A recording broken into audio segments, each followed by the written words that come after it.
Ej, hvor er det flot. Det er så fint. Sindssygt. Ny dag, ny vlog. Det er søndag, og vi skal på tur i det fine vejr. Det er med at komme ud og nyde det. Hvad er klokken nu? 11, tror jeg. 11:30. Solen er lige stået op. Går ned igen klokken 13:30. Det er omkring det her. 3 timer. 3 timers dagslys, som vi skal ud med nu. Så vil vi være couch potatoes efter. Det glæder jeg mig til. Og det glæder vi også til. Nu skal vi over trappe i. Og vi har lige slået om, hvem der skal gøre det, og det var Bjørn, der tabte, så han skal skræmme. Det er en kummefryser der. Det havde jeg glemt alt om det der. Så vi skal også på lossepladsen i dag, eller er det et mandagsprojekt? Du får helt Jeg håber, jer der har fulgt med lidt nu godt ved, at vi ikke har trukket lod. Men det er bare mit lod. Altså vi...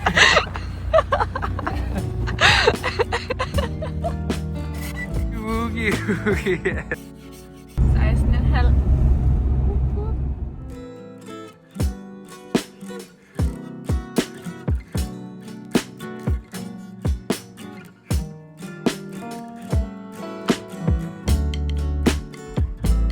Efter gåtur, så er det kaffetid og kagetid. Den her café, den er lige åbnet i år her i sommer, så det er vildt dejligt at bare komme et sted, som har åbent hele året, som vi kan bruge os, der bor heroppe. Det ser jo fint her.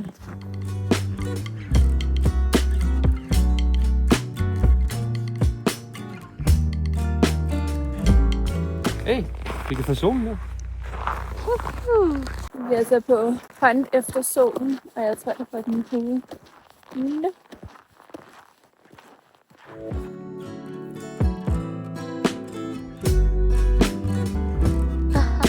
Vand solen!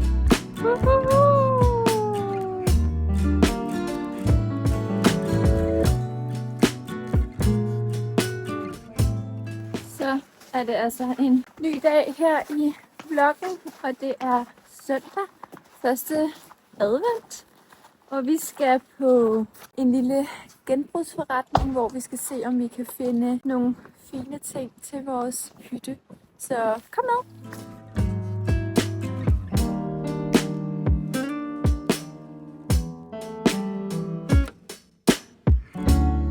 Så er vi altså kommet til Regne, hvor vi har fået en dame til at åbne for os, specielt for os, i en brugsforretning, der ligger hernede, hvor at vores plan er at skulle finde nogle fine ting til vores hytte, som lige kan gøre den lidt ekstra personlig. Nu har vi jo bestilt nogle ting fra IKEA, og så er der vel lige ordnet med lidt brugt. Så det bliver spændende at se, hvad hun har. Vi har været herinde før for nogle måneder siden, da vi flyttede ind i vores hus, det vi bor i nu. Og der har vi fundet nogle virkelig fine ting, så jeg glæder mig til at se, hvad det er, hun har i dag. Kom ned indenfor.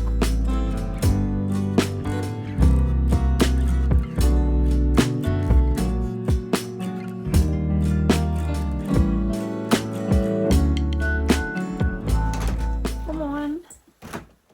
I dag er en ny dag her i Lofoten, og de har lovet sindssygt godt vejr, så det er med at komme ud og nyde det. Så jeg har tænkt mig at skulle ud på et lille hike heroppe i nabolaget, hvor jeg bare kan gå herfra, hvor vi bor. Så det er super dejligt. Og det er 1. december i dag, og jeg kan se, Bjørn har skrevet en lille note til os, da han tog afsted i morges. Så det er lidt hyggeligt. Det er deroppe, jeg tænker, at jeg skal op, så det er bare at komme afsted.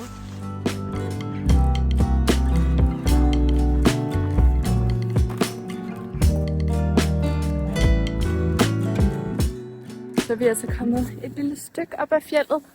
Vi skal derop til toppen, som I kan se, så der er stadig et lille stykke vej endnu, men her er bare allerede så fint.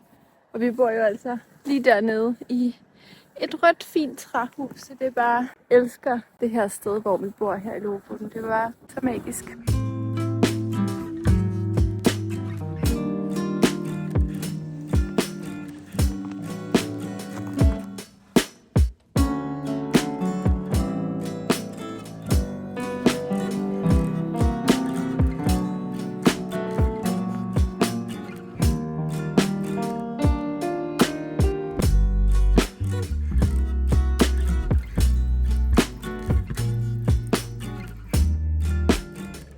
altså lige vendt lidt om, fordi der var for glat deroppe. Så nu er jeg gået en anden vej til en anden lille top, hvor der ikke er så glat.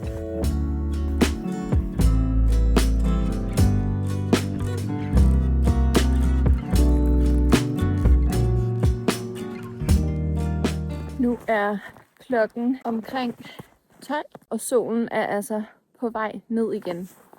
Så det har været en kort, fin solopgang, som går direkte ud i en solnedgang. Lidt specielt. Men sådan er det. En stor, lang solop- og solnedgang. Jeg vil altså sige, at jeg har vildt smukt lys i 2-3 timer på den her tid af året. Fordi det hele bare lidt flyder sammen. Virkelig smukt, men virkelig kort tid.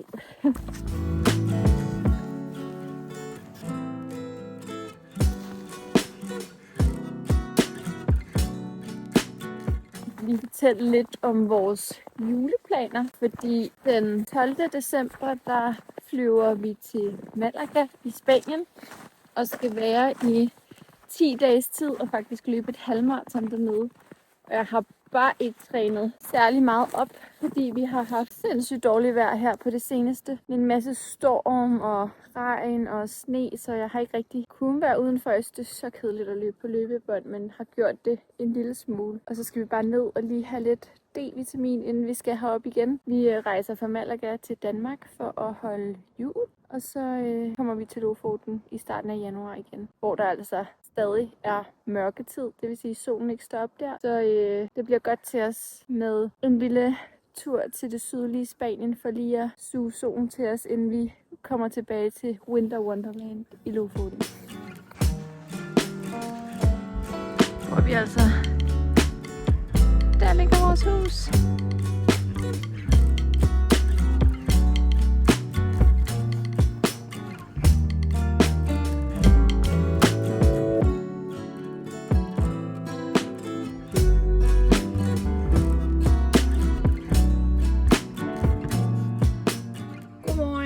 Til en ny dag her i vloggen.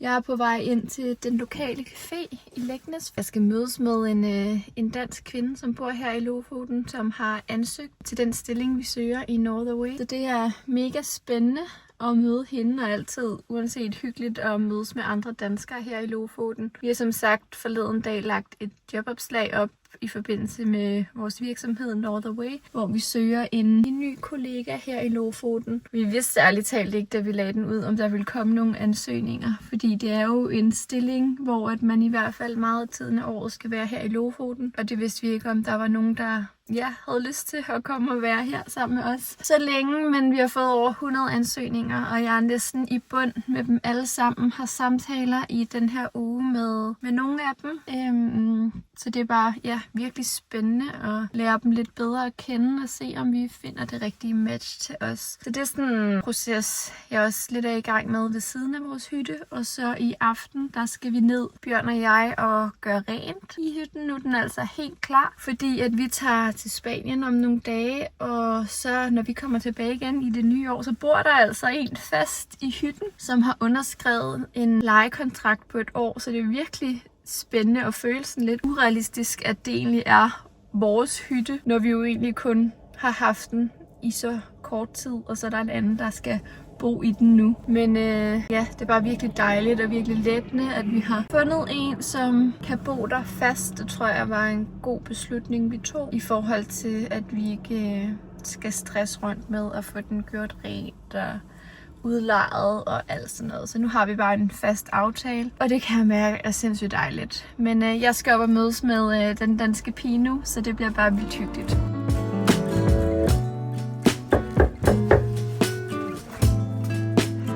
Kom derind. Kom derind. Skal I have en housetur? Ja, tak. Her vi har brugt mange af de sidste uger, aftener, weekend og dage. Ja, det har været fedt. blod, sved og tårer. Blevet malet mange steder og bare samlet møbler og gjort det hyggeligt. Ja. Fie, hun har arbejdet på trapperne her. Ja. Alt er blevet hvidt. Det er blevet så godt. Og så udlejers ting er kommet ind her. Nu er det ikke med at filme for meget på. Sådan en hygge. Stue 2 her. 2 gæsteværelser. Jeg føler mig som sådan en ejendomsmægler, men... Ja. Og så lige sådan en nattetisse. Nattetissetoilet. Nattetissetoilet. Altså her kan han jo selv gøre det virkelig hyggeligt. Master bedroom. Den her kan ikke anbefales at købe. Det er alt for lang tid at samle. Ja, det handler også, tror jeg, om, at han kommer til at sætte sit eget præg med hans ting og sådan nogle. Så vi har jo bare de store møbler. Ja, lavet et godt grundlag for et dejligt hjem. Lidt jaloux, ikke? Men, Er det det? ja, når vi har brugt så meget tid her, vi synes selv, det er blevet virkelig hyggeligt. Det er også hyggeligt. Så er det sådan lidt vemodigt, at... Lidt ambivalent ikke at skulle være her selv. Eller først se det om et år jo. Først se om et år igen. Ja. Sådan er det. Sådan er det. Well done. Vi er done. Woo, woo.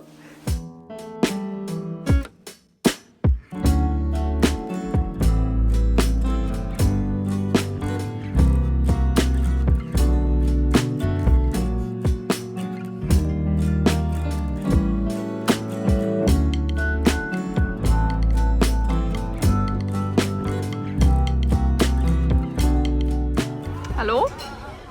Hej. Hej. Nu er vi kommet til Gardermoen, som er Oslo Lufthavn. Så Hvor står skal vi hen? Vi skal til Malaga. Mm-hmm. Ja, det er jo, som vi har sagt i videoen, blevet sindssygt mørkt i Lofoten. Og det er ikke for enhver, når det er så mørkt. Så vi deler det lidt op, så vi har taget halvdelen af mørketiden nu. Og så tager vi altså også lidt ferie i Spanien. Det bliver godt med lidt sol. Ja, det bliver vildt dejligt. Tak fordi I så med igen. Vi glæder os til næste gang. Okay, hej hej.